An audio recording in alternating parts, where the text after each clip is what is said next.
मित्रांनो, संजय गांधी निराधार योजनेच्या सर्वच लाभार्थ्यांचं हार्दिक स्वागत आहे. बऱ्याच दिवसानंतर आज मी तुमच्याकरिता अतिशय महत्वाचा आणि मोलाचा व्हिडिओ आज मी तुमच्याकरिता घेऊन आलेलो आहे. मित्रांनो, तुम्हाला सबस्क्राईब, लाईक, कमेंट, शेअर करण्याकरिता मी आज बोलणार नाही. बघा मित्रांनो, बरेचसे दिव्यांग लाभार्थ्यांचे SMS कॉल येत आहेत की सर, आमचे जे डॉक्युमेंट्स आहेत दिव्यांग सहाय्यक पोर्टल या पोर्टलवरती आमचे डॉक्युमेंट्स अपलोड होत नाहीत. मग आम्ही करायचं काय आहे? एकीकडे दिव्यांग लाभार्थी प्रश्न असे विचारतात की सर, मार्च महिन्याचा हप्ता आला नाही. ज्यांना आला ते लोक विचारत आहेत की एप्रिलचा हप्ता कधी येणार आहे. हा प्रश्न विचारण्याऐवजी हा प्रश्न महत्वाचा आहे की दिव्यांग सहाय्यक पोर्टल हे नेमकं कुणासाठी आणि कशाकरिता चालू करण्यात आलेलं आहे, हा माझा प्रश्न आहे. नक्कीच तुम्ही यावर बोलणार असाल की ही जी पोर्टल आहे या पोर्टलवर दिव्यांग लाभार्थ्यांकरिता नोंदणी करण्याकरिता ही एक वेबसाईट आहे, म्हणजे हे एक पोर्टल आहे. या पोर्टलवर रजिस्ट्रेशन करणं अनिवार्य आहे. कारण काय, या पोर्टलवर जर तुम्ही रजिस्ट्रेशन एकदा केलं, वन टाइम रजिस्ट्रेशन झाल्यानंतर तुम्ही सरकारी योजनेचा लाभ घेऊ शकता. हे तेवढंच खरं आहे, पण त्याहून सत्य हे आहे की या पोर्टलवर लाभार्थ्यांची स्थिती जी काही आहे किंवा त्यांची माहिती ही अपलोडच होत नाही. आणि तहसील कार्यालयामध्ये गेल्यानंतर तिथून अशी माहिती मिळते की आमच्यापर्यंत हे पोर्टल आलेलं नाही आणि या पोर्टलवर आम्ही तुमचे डॉक्युमेंट्स अपलोड करू शकत नाही. जर याविषयीची माहिती तहसील कार्यालयामध्ये नसेल तर दिव्यांग लाभार्थ्यांनी नेमकं रजिस्ट्रेशन करायचं कुठे आहे? महाराष्ट्र राज्य शासनाला एक विनंती असेल, तुम्ही जे अपडेट दिव्यांग लोकांपर्यंत पोहोचवता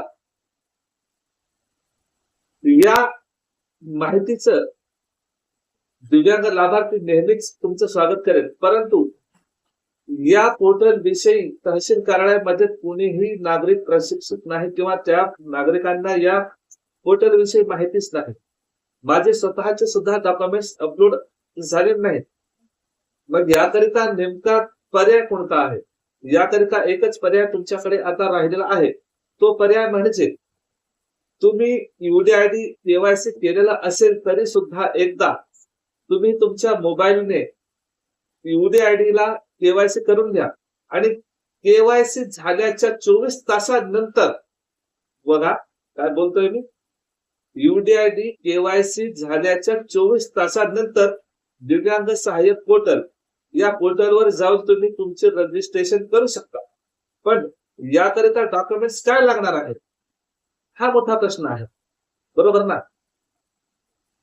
या प्रश्नाचं उत्तर मी तुम्हाला देणारच आहे, पण त्यापूर्वी काही महत्वाच्या तक्रारी आलेल्या आहेत दिव्यांग लाभार्थ्यांकडून. त्या कोणत्या तक्रारी आहेत ते आधी आपल्याला जाणून घेणं गरजेचं आहे. नितीन चव्हाण वाशिम येथून यांची तक्रार अशी आलेली आहे की दिव्यांग सहाय्यक पोर्टलवर माझे लॉग इन होत नाही. ठीक आहे. त्यानंतरचा जो पुढचा क्रमांक आहे तो क्रमांक म्हणजे पवन सर यांचा आहे की दिव्यांग सहाय्यक पोर्टलवर डॉक्युमेंट्स अपलोड होत नाहीत. मग करायचं काय आहे? पुढची कमेंट अशी आलेली आहे, म्हणजे तक्रार आहे, सुरेखा केंद्रे, रेणापूर तालुका. जर दिव्यांग सहाय्यक पोर्टलवर डॉक्युमेंट्स अपलोड होत नाहीत किंवा लॉग इनच होत नाही आणि तहसील कार्यालयामध्ये गेल्याच्या नंतर तिथल्या लोकांना याविषयी माहितीच नाही, तर जे अशिक्षित लोक आहेत, ज्यांच्याकडे कीपॅडचे फोन्स आहेत, ज्या लोकांना अपलोड हा शब्दच माहित नाही आहे. आता तुम्ही बोलाल की एवढे अशिक्षित लोक राहिलेच कुठे, पण असं नाही. दूर दूर गावामध्ये राहणारे बरेचसे लाभार्थी असे आहेत की त्यांच्याकडे फोनची सुविधा नाही किंवा फोन आहे तर तिथे 4G 5G पोहोचलेला नाही किंवा ऑनलाईन काम कसं करायचं याविषयी त्यांना माहिती नाही. साक्षरता पसरवणं हे सरकारला गरजेचं आहे. तुम्ही ज्या योजना आणतात त्याविषयी आम्ही तुमचं स्वागतच करणार आणि ज्या योजना तहसील कार्यालयामधून दिव्यांग लाभार्थ्यांपर्यंत पोहोचवल्या जातात त्याबद्दल सुद्धा मी मनपूर्वक अभिनंदन करतो सरकारचं.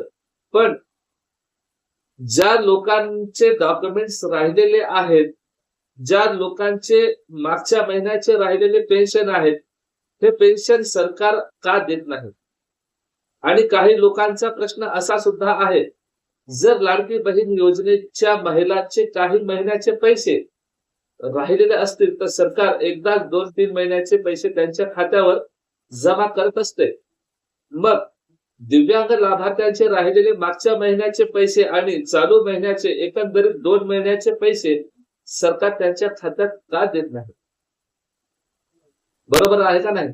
आणि तहसील कार्यालयामध्ये जी लोक प्रशिक्षित आहेत किंवा दिव्यांग सहाय्यक पोर्टल या पोर्टल विषयी ज्या लोकांना माहिती आहे अशा लोकांची नेमणूक संजय गांधी निराधार विभागामध्ये झाल्याशिवाय या पोर्टलवर राहिलेल्या दिव्यांग लाभार्थ्यांचं रजिस्ट्रेशन आयुष्यात कधी होऊच शकत नाही. कारण तिथे शिक्षित असून सुद्धा अशिक्षितपणाने वागणारे बरेचसे पदाधिकारी आहेत. कारण मी स्वतः तहसील कार्यालयामध्ये जाऊन आलेलो आहे की त्या लोकांना या पोर्टल विषयी माहिती तर सोडा, या पोर्टलचं नाव त्यांनी पहिल्यांदाच माझ्याकडून ऐकलेलं आहे. जर या लोकांना नावच माहित नसेल तर त्या पोर्टलवर काय काम करायचं आहे याविषयी जर माहिती नसेल तर तहसील कार्यालयामध्ये नवीन अधिकाऱ्यांची नेमणूक होणे गरजेचे आहे. तर हा व्हिडिओ अधिक लोकांपर्यंत शेअर करा. मी भेटतोय एका नवीन व्हिडिओसह. तोपर्यंत त्याला रजा. जय हिंद, जय महाराष्ट्र.